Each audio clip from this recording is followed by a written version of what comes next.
Assalamualaikum warahmatullahi wabarakatuh. Masih bersama dengan saya Taufikur Rahman SPD. Kita kembali berjumpa dalam pembelajaran pendidikan Pancasila dan kewarganegaraan. Anak-anak sekalian, kita sudah sampai pada pertemuan yang ketiga. Kali ini kita akan membahas tema tentang melaksanakan prinsip-prinsip kedaulatan sesuai Undang-Undang Dasar Negara Republik Indonesia tahun 1945. Anak-anak sekalian, pada pertemuan minggu yang lalu kita sudah membahas mengenai bentuk dan prinsip kedaulatan negara Republik Indonesia. Kemarin disampaikan bahwa negara kita menganut dua teori kedaulatan, yaitu teori kedaulatan rakyat dan teori kedaulatan hukum. Karena itu kita mengenal 6 prinsip kedaulatan yang sudah kita bahas panjang lebar pada pertemuan minggu kemarin. Kemarin juga kita sampaikan bahwa negara yang menganut teori kedaulatan rakyat merupakan negara yang dinamakan negara demokrasi. Sejarah demokrasi juga telah kita bahas tuntas dimulai dari zaman Yunani hingga zaman sekarang. Untuk mendapatkan predikat sebagai negara yang demokratis, kita juga sudah membahas tentang 6 syarat yang diperlukan supaya negara atau pemerintahan ini dinamakan pemerintahan yang demokratis di bawah rule of law. Pada kesempatan pertemuan kemarin kita juga membahas sekaligus membandingkan demokrasi Pancasila dengan demokrasi yang lainnya. Disampaikan juga bahwa di negara kita pelaksanaan demokrasi dilakukan dengan dua cara, yaitu langsung dan tidak langsung. Salah satu bukti bahwa negara kita menganut teori kedaulatan rakyat, maka kita setiap 5 tahun sekali mengadakan kegiatan pemilihan umum yang dilaksanakan berdasarkan 6 azas, yaitu langsung, umum, bebas, rahasia, jujur, dan adil. Itulah sekilas mengenai rangkuman materi minggu yang lalu. Pada pertemuan kali ini kita akan membahas khusus mengenai perkembangan demokrasi di negara Republik Indonesia. Dilihat dari segi sejarah, sistem demokrasi yang pernah berlaku di Indonesia ada 3 macam. Yang pertama, sistem demokrasi parlementer atau juga disebut dengan sistem demokrasi liberal. Kemudian yang kedua, sistem demokrasi terpimpin, dan yang ketiga, sistem demokrasi Pancasila. Semestinya pada periode 1945 sampai 1949, karena negara kita menggunakan Undang-Undang Dasar Negara Republik Indonesia tahun 1945, maka sistem demokrasinya adalah sistem demokrasi Indonesia dengan kabinet presidensial. Namun dengan keluarnya maklumat pemerintah tanggal 14 November 1945, sistem kabinet presidensial itu akhirnya dirubah menjadi sistem kabinet parlementer. Maka kita akhirnya menggunakan sistem demokrasi parlementer.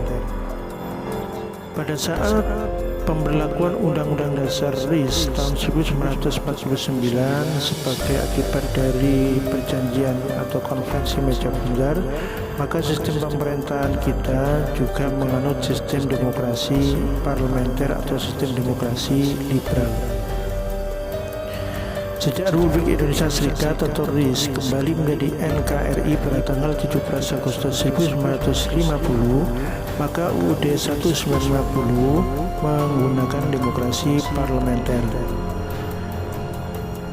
Demokrasi parlementer yang dijalankan pada masa pelaksanaan UUD S1950 ini dipertahankan sampai dikeluarkannya Dekret Presiden 5 Juli 1959.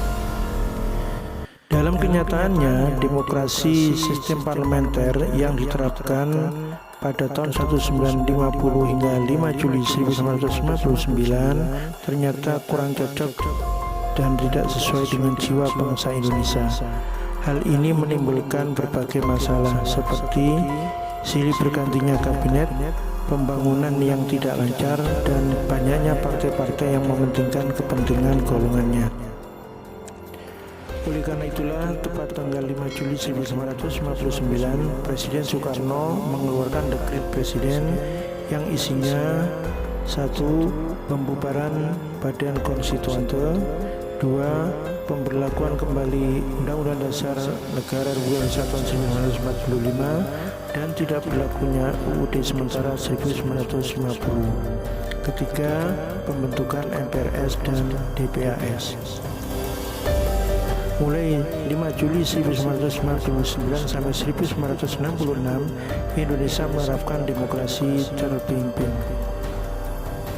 Undang-Undang dasar yang dipakai pada saat 1959 hingga 1966 adalah Undang-Undang Dasar 1945, namun sistem demokrasinya adalah sistem demokrasi terpimpin.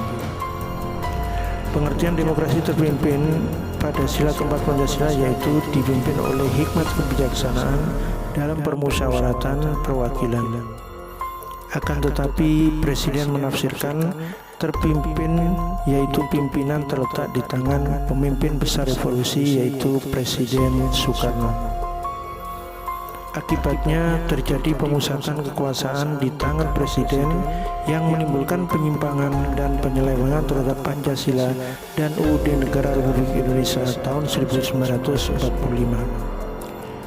Puncaknya terjadilah perebutan kekuasaan oleh Partai Komunis Indonesia pada tanggal 30 September 1965 yang dikenal dengan pemberontakan G30S PKI. Pada saat demokrasi terpimpin, beberapa penyimpangan terjadi. Antara lain, Presiden mengangkat anggota MPRS, Presiden membubarkan DPR dan membentuk DPR-GR, Ketua MPRS, Ketua DPR-GR, dan Wakil Ketua DPA mendapat kedudukan sebagai Wakil Menteri pertama, serta Ketua MA, Wakil-Wakil Ketua MPRS dan DPR-GR mendapat kedudukan sebagai Menteri. Penyimpangan yang nomor 4 adalah pengangkatan Presiden seumur hidup. Kelima, penyimpangan politik luar negeri yang tidak lagi bebas aktif tapi condong ke arah negara-negara komunis. Dan terakhir, penyimpangan pada masa demokrasi terpimpin adalah Presiden Soekarno membubarkan Partai Masyumi dan PSI yang sesuai dengan nilai Pancasila, tetapi memberikan kesempatan berkembangnya PKI yang jelas-jelas bertentangan dengan nilai-nilai Pancasila. Akibatnya keadaan negara menjadi tidak stabil sehingga menimbulkan reaksi masyarakat yang kemudian masyarakat didukung oleh para mahasiswa akhirnya mengajukan 3 tuntutan rakyat yang dikenal dengan istilah Tritura. Tritura terdiri dari 3 tuntutan yaitu bubarkan PKI, bersihkan kabinet dari unsur PKI, dan turunkan harga serta perbaiki ekonomi. Pada akhirnya sekitar tahun 1966 dikeluarkanlah Supersmart atau Surat Perintah 11 Maret dari Presiden Soekarno kepada Soeharto yang akhirnya membuat kepemimpinan negara beralih dari Presiden Soekarno kepada Presiden Soeharto. Demokrasi yang ketiga yaitu demokrasi Pancasila. Kita mulai dengan pelaksanaan demokrasi Pancasila pada masa Orde Baru mulai tahun 1966 hingga 1998. Demokrasi Pancasila merupakan demokrasi yang berlandaskan pada Pancasila dan Undang-Undang Dasar Negara Republik Indonesia tahun 1945. Demokrasi Pancasila memiliki banyak keunggulan, di antaranya yang pertama, mengutamakan pengambilan keputusan dengan cara musyawarah mufakat. Yang kedua, mengutamakan keselarasan dan keseimbangan antara hak dan kewajiban, antara kepentingan pribadi dan kepentingan umum. Tiga, mengutamakan kepentingan dan keselamatan bangsa di atas kepentingan pribadi dan golongan.